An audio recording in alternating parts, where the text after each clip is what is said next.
Qeveria e Bashkimit Demokratik për Integrim e ka ideuar, dizajnuar, projektuar dhe buxhetuar autostradën Shkup-Blaç, thuhet në reagimin e BDI-s, duke shtuar se qeveria aktuale e ka bllokuar dhe vonuar për plot 2 vite nisjen e ndërtimit të 10.8 kilometrave të mbetura nga ky projekt dhe nuk e lëshon në përdorim 2 vjet radhazi.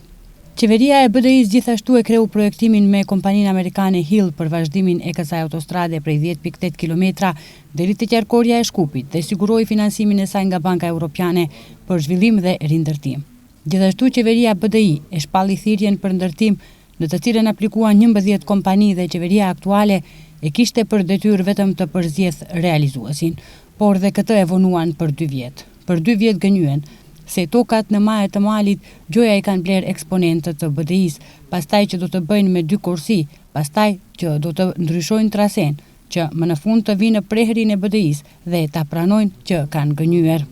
Sipas integristëve, koridori 8, koridori 10D, autostrada Shkup-Blaç, rruga e Arbrit, qarkoria e Tetovës, One Stop Shop në kufi me Kosovën dhe Shqipërinë mbajnë vulën e BDI-s.